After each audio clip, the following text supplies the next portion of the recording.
আসসালামু আলাইকুম বন্ধুরা, আমার চ্যানেলে আপনাদের সকলকে স্বাগতম। আজ আমি রান্না করেছি ডিম দিয়ে আলুর রেসিপি। আশা করি আপনাদের সকলের ভালো লাগবে। সবাইকে শুভেচ্ছা জানিয়ে শুরু করছি আমার আজকের এই রেসিপি। এই রেসিপির জন্য আমি এখানে নিয়ে নিয়েছি আলু কুচি এবং 4টি ডিম। এই ডিমগুলোকে এখন অর্ধেক করে কেটে নিচ্ছি।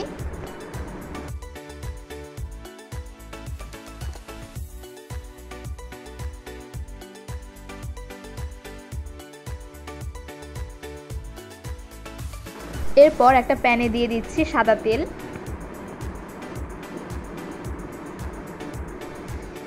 এখানে ডিমগুলোকে হালকা করে ভেজে নেব।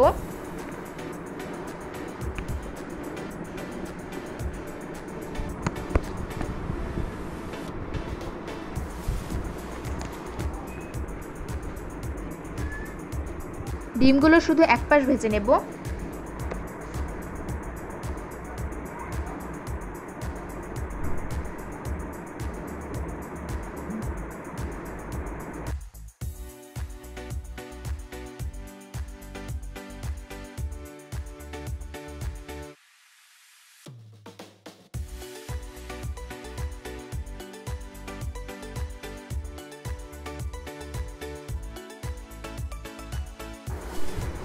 এবার ওই তেলে দিয়ে দিব পেঁয়াজ কুচি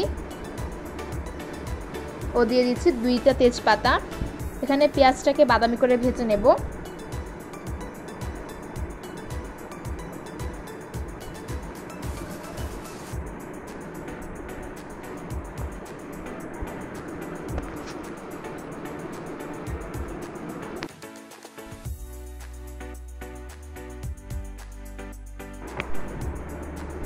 এখন এর মধ্যে দিয়ে দিচ্ছি 1 চা চামচ রসুন বাটা, 1 চা চামচ আদা বাটা ও 1/2 চা চামচ জিরা বাটা।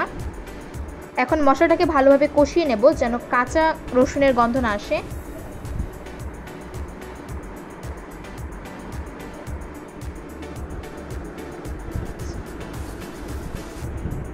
এরপর এর মধ্যে দিয়ে দিচ্ছি 1 কাপ পানি যেন মশলাটা না পুড়ে যায়। এর মধ্যে দিয়ে দিচ্ছি 4 থেকে 5টা কাঁচামরিচ। কাঁচামরিচগুলোকে মাঝ বরাবর কেটে নিয়েছি। দিয়ে দিচ্ছি 1.5 চা চামচ মরিচের গুঁড়ো,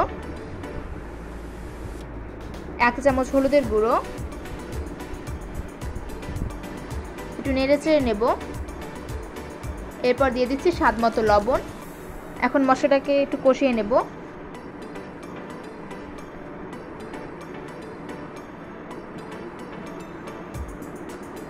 কষানো হয়ে গেলে এর মধ্যে দিয়ে দিচ্ছি আলুগুলো।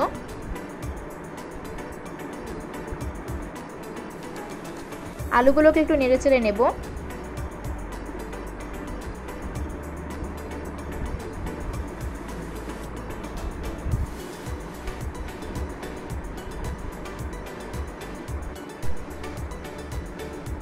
এখন এর মধ্যে দিয়ে দিচ্ছি একটু পানি। এখন আলুগুলোকে 4 থেকে 5 মিনিট কষিয়ে নেব। কষানো হয়ে গেলে আলুগুলোকে নেড়েচেড়ে নেব।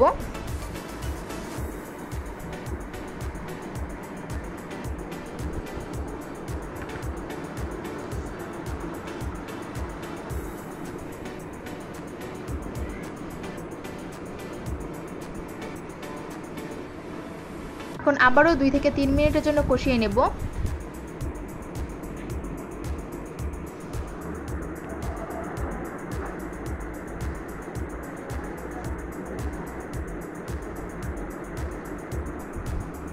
কষানো হয়ে গেলে এর মধ্যে পরিমাণ মতো পানি দিয়ে দেব।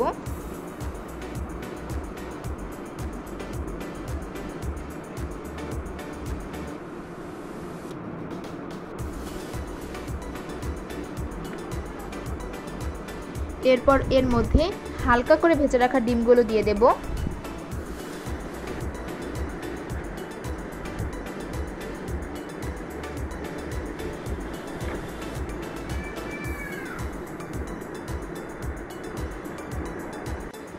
ডিমগুলোকে নেড়েচেড়ে ঢেকে দেব। এখানে মিডিয়াম আঁচে রান্না করে নেব যেন আলুগুলো সেদ্ধ হয়ে যায়। এর মধ্যে আমি আবারও একটু লবণ দিয়ে দিচ্ছি কারণ আমার লবণের পরিমাণ একটু কম হয়েছিল। আপনারাও একটু লবণটা চেক করে নেবেন।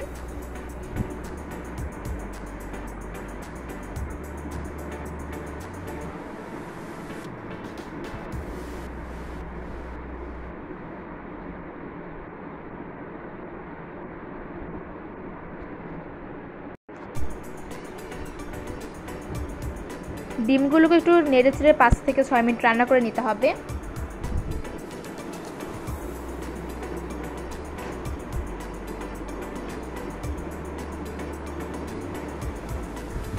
বন্ধুরা, আমার আলু দিয়ে ডিম রান্না হয়ে গেছে। বন্ধুরা, আমার রেসিপি যদি আপনাদের ভালো লাগে তাহলে লাইক, কমেন্ট, শেয়ার করতে ভুলবেন না এবং এরকম আরও রেসিপি পেতে আমার চ্যানেলটা সাবস্ক্রাইব করে আমার পাশে থাকবেন।